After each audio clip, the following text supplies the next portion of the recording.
नमस्कार, मी जयकुमार. जनता संविधान न्यूज चॅनलमध्ये आपलं स्वागत आहे. आज आम्ही इथे आलेलो आहे वणी तहसीलमध्ये, जसं जिल्हा पडतं यवतमाळ. इथे MIDC वणीमध्ये आलेलो आहे. वणी पब्लिक स्कूलमध्ये आपण इथे आलेलो आहे. आपल्यासोबत जुळलेले आहे इथे सचिव सर ओमप्रकाश चत्रा सर आपल्यासोबत जुळलेले आहेत. ते यांच्याकडनं जाणून घेऊया की यांच्या शाळेला 34 वर्ष झालेले आहे. 34 वर्षामध्ये यांनी कशी कशी प्रगती केली. यांनी या 34 वर्षात ITI कॉलेज, नंतर फार्मसी कॉलेज, CBSE शाळा आणि हिंदी मीडियम शाळा ही सरांनी इथे सुरू केलेली आहे. आणि ह्या छोट्याशा गावात इथे वणीमध्ये तहसीलमध्ये इथल्या गरीब लोकांना, इथल्या मध्यमवर्गीय लोकांना चांगलं उच्च शिक्षण मिळावं, कमी दर्जामध्ये, कमी फीजमध्ये चांगलं उच्चतर शिक्षण मिळावं याच्यासाठी सर पूर्ण प्रयत्न इथं करतायत. हाच उद्देश घेऊन सरांनी ही संस्था स्थापन केली आहे आणि इथल्या सगळ्या लोकांना चांगली शिक्षा सेवा देऊन झाल्या. तर या सरांना भेटूया आपण. सर नमस्कार. सर आपला परिचय. मी ओमप्रकाश हंसराज चेचडा, सचिव श्री छत्रपती शाहू महाराज शिक्षण संस्था वणी. ही संस्था आमची 1991 मध्ये रजिस्टर्ड झाली. 1992 मध्ये आम्हाला वणी व मारेगाव करिता ITIला शासनाने परवानगी दिली. हे आमचे ITI DGT दिल्लीद्वारा मान्यता प्राप्त आहेत. त्यानंतर 1993 मध्ये आम्हाला डिप्लोमा फार्मसी हा कोर्स सुरू करण्याची परवानगी मिळाली. हा सुद्धा pharmacy council of India Wani, आणि त्यावेळेला AICTE होती, परंतु आता फार्मसी काउन्सिलचीच मान्यता पाहिजे, ती मान्यता प्राप्त ते कॉलेज आहे. त्यानंतर 2001 मध्ये आपल्या वणी इथे हिंदी माध्यमाची एक हायस्कूल शाळा अनुदानित ही याची परवानगी आम्हाला मिळाली. ती शाळा वणी परिसरामध्ये सुरू आहे. त्यानंतर 2002 मध्ये वणीकरता इंग्रजी माध्यमाची शाळा असावी म्हणून, आणि ती Wani public school and junior college या नावाने इथे सुरू आहे. या शाळेचा वैशिष्ट्य म्हणजे शाळा सुरू झाल्यापासून आजपर्यंत 10वीचा निकाल हा 100% लागलेला आहे. आणि ह्या बाबत दिवसेंदिवस प्रगतीपथावर आहे ही संस्था. त्यानंतर 2008 मध्ये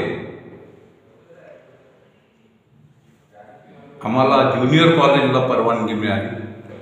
ज्युनियर कॉलेजमध्ये कॉमर्स, इंग्रजी माध्यम आणि सायन्स, विज्ञानशी या 2 शाखेंची परवानगी महाराष्ट्र शासनाकडून मिळाली.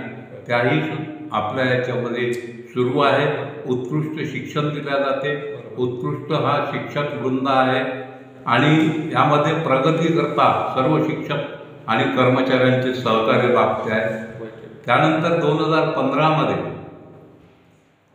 मारेगाव इथे CBSE द्वारा मान्यता प्राप्त इंग्रजी माध्यमाची शाळा KG ते 10वी पर्यंत सुरू करण्यात आली.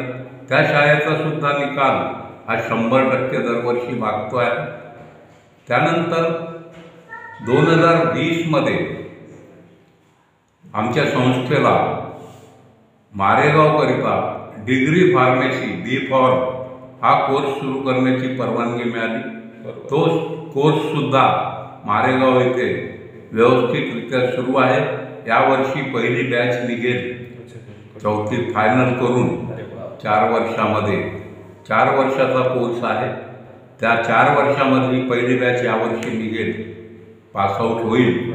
आणि अशा पद्धतीने संस्था उत्तरोत्तर या ग्रामीण भागातील विद्यार्थ्यांकरता प्रयत्नशील आहे आणि उत्तरोत्तर प्रगती करेल. आपल्या सगळ्यांच्या सहकार्याने, आशीर्वादाने ही आमची अपेक्षा करतो. धन्यवाद. सर एक विचारायचं होतं की 34 वर्ष झाले आपल्या संस्थेला तुम्ही उभारली आहे, तर अशी काय कल्पना आली तुम्हाला की आपलं पूर्ण आयुष्य तुम्ही आयुष्य पूर्ण शिक्षण सेवेमध्येच तुम्ही हे केलेलं आहे, बरोबर आहे? तर अशी काय कल्पना आली की इथे आपण अशी संस्था उभारली पाहिजे आणि असं शिक्षण दिलं पाहिजे? वणी इथे ज्यावेळेला आम्ही परवानगी घेतल्याने सुरू केलं, त्यावेळेला इंग्रजी माध्यमाची एकच शाळा होती वणी शहरामध्ये. आणि वणी शहरामध्ये एकच शाळा असल्यामुळे आमच्या मनात आलं की ग्रामीण भागातील आणि आमच्या या शाळेमध्ये बहुतांश विद्यार्थी जवळपासच्या ग्रामीण भागातील खेड्यातील मुलं आहेत आणि पालकवर्ग सुद्धा आम्हाला त्या बाबतीत सहकार्य करत आहे. त्याचप्रमाणे मारेगाव सुद्धा हा आदिवासी मागासलेला तालुका आहे. त्या ठिकाणी सुद्धा इंग्रजी माध्यमाची शाळा नव्हती, म्हणून CBSE शाळा त्या ठिकाणी आम्ही परवानगी घेतली आणि व्यवस्थितपणे सुरू आहे. सगळे विद्यार्थी आणि शिक्षक आपल्या परीनं मेहनत करत आहेत, प्रयत्न करत आहेत, संस्थेच्या प्रगती करता सगळे प्रयत्न सुरू आहेत.